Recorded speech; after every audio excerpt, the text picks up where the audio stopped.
खाजगी तपासणीस काही मिनिटांपूर्वीच बैठक संपल्यावर खोलीतून निघून गेला होता. पण मन्नत आणि विक्रांत अजूनही त्यांच्या फिरत्या खुर्चीत बसलेले होते. अनेक वर्षांपासून हरवलेली त्यांची एकुलती एक मुलगी अखेर सापडल्याचे ऐकून त्यांचे हृदय आनंदाने भारावले होते. मुलीच्या आयुष्याविषयी त्यांनी जाणून घेतलेली माहिती हादरवणारी होती.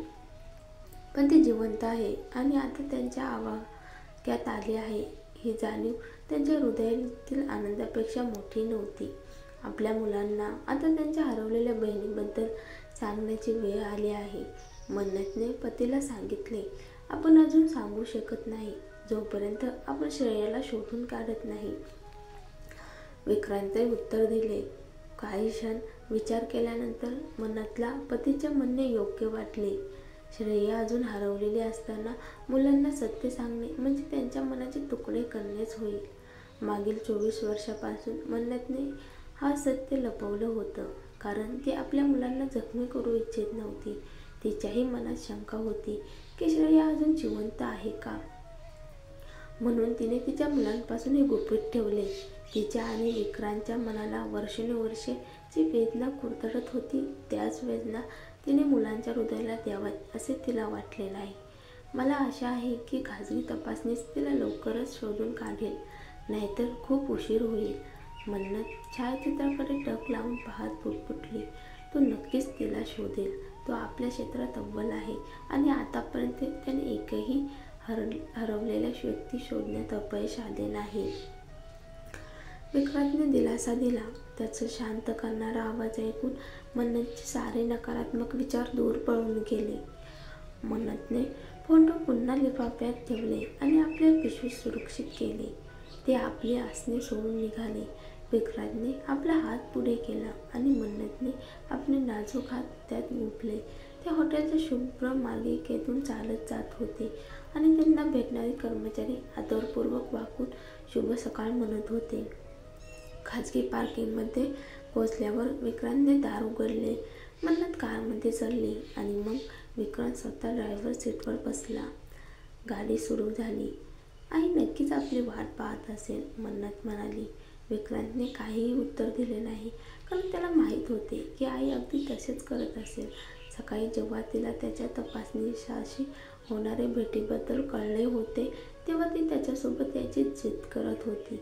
पण तासंतास प्रवास तिला थकवेल म्हणून मन्नतने तिला थांबवले. मोठ्या प्रयत्नानंतर आई घरीच थांबली, पण मन्नतने परतल्यावर सर्व सांगण्याचे वचन द्यावे लागले. मन्नतच्या मनात आनंद भरून आला. श्रेया जिवंत आणि सुरक्षित आहे हे ऐकून आई नक्कीच आनंदित होईल आणि जेव्हा ती छायाचित्रे पाहिल तेव्हा तिला जाणवेल की नातं अगदी तिच्यासारखीच दिसते. 2 तासाचा लांब प्रवास कसा गेला हे मन्नतला जाणवलेच नाही. तिचे मन फक्त मुलीकडे भटकत होते. विक्रांतही शांत होता, पण त्याच्या डोळ्यातील चमक तिच्यासारखी होती. खंडार इस्टेटचे प्रचंड लोखंडी गेट उघडले आणि कार भव्य पंचमजली महालासमोर थांबली. मन्नतने विक्रांतची वाट न पाहता कारमधून उडी मारली आणि आईच्या शोधात आत धावली. पण लिव्हिंग रूममध्ये ती नव्हती, म्हणून ती दुसऱ्या मजल्यावर पळाली. विक्रांत लांब पावले टाकत मागून आला. कॉरिडॉरमध्ये चालताना मन्नतने पाहिले की मोठ्या गेस्ट रूमचे दार किंचित उघडले आहे. तिने हळूच दार ढकलले. आज सुंदर सजवलेली गुलाबी रंगाची खोली दिसली. ही खोली विशेषतः तिने आपल्या हरवलेल्या मुलीसाठी, श्रेयासाठी सजवली होती. कधी ती परत येईल या आशेने. झुंबर लटकत होते. मध्यभागी सुंदर पलंग होता. बाजूला भव्य पुस्तकाचे कपाट. सगळे पाहून मन भरून आले. बाल्कनीचे दार उघडे आहे. आई तिथेच असावी, विक्रांत म्हणाला. मन्नतने आत शिरून बाल्कनीत पाऊल टाकले.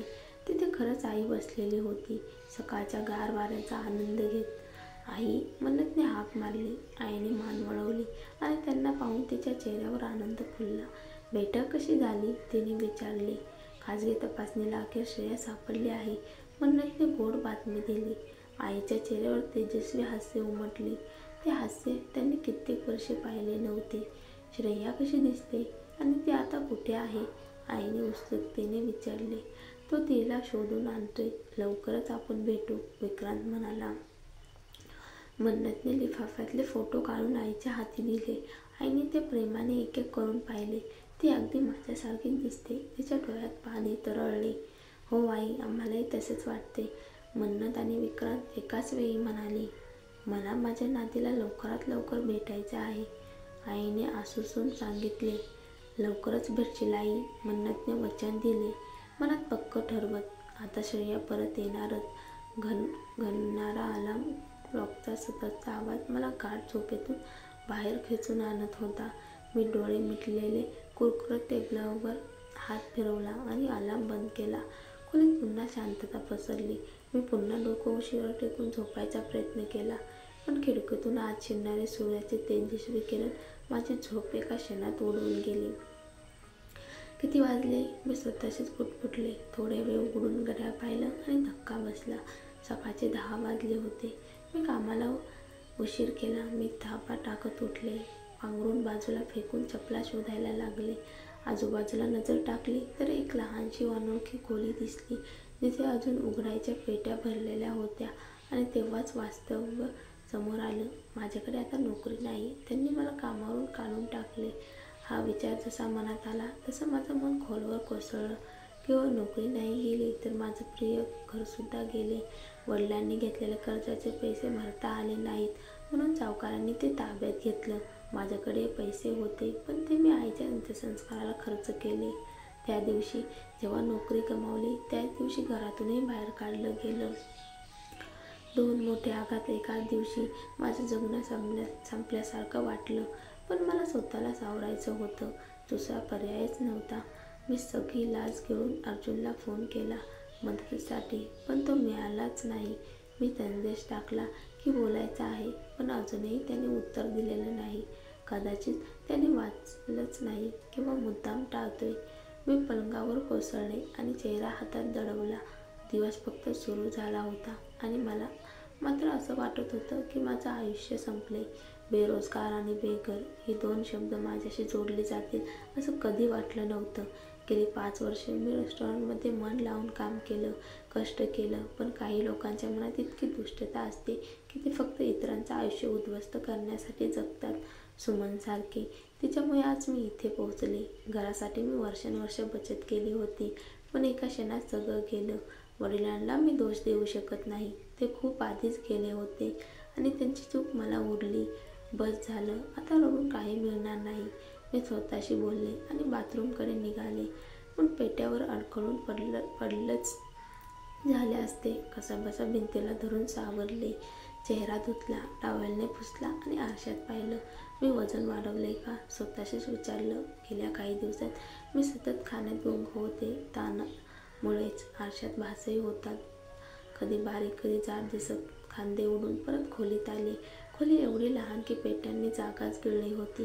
कपडे, पुस्तक, आईच्या काही वस्तू ज्या उचलून आणता आल्या त्या इथे होत्या. घरातील फर्निचर, भांडेसुद्धा सावकार घेऊन गेले. कसाबशा पेट्या बेडखाली सरकवल्या, जेणेकरून थोडं चालता येईल. काम झाल्यावर घाम पुसला, पोट कुरकुरलं. नाश्ता हवा होता, किचन नव्हतं, म्हणून कांद्याची पोळी, भाकर आणि थोडं फळ खाल्ले आणि मग कॉफी केली. कॉफीशिवाय माझा नाश्ता पूर्ण होत नाही. मी कप हातात धरला होता, तोच फोन वाजला. अनोळखी नंबर होता. काय? अर्जुन असेल. माझं हृदय धडधडू लागलं. कॉल उचलला. हॅलो, मी श्रेयाशी बोलतोय का? दुसऱ्या बाजूला वकिलाचा आवाज आला. माझं हृदय तुटलं. तो अर्जुन नव्हता. हो, मी श्रेया. कोण बोलताय? मी अर्जुनच्या कुटुंबाचा वकील. तुम्हाला आज भेटून घटस्फोटाचे कागद साईन करायचे आहे. अर्जुनला ते लगेच पूर्ण करायचे आहेत. ही बातमी ऐकून माझा श्वास अडकला. मी डोळ्यातलं पाणी गळून शांतपणे विचारलं, कुठे भेटायचं? त्याने कॉफी शॉपचा पत्ता सांगितला. मी येते, मी उत्तर दिलं. कॉल संपताच मी फोन बेडवर फेकून दिला. मी तुझा तिरस्कार करते अर्जुन, मी रडत पुटपुटले. ज्याच्यावर प्रेम केलं त्यानेच पुन्हा माझं हृदय तोडलं होतं.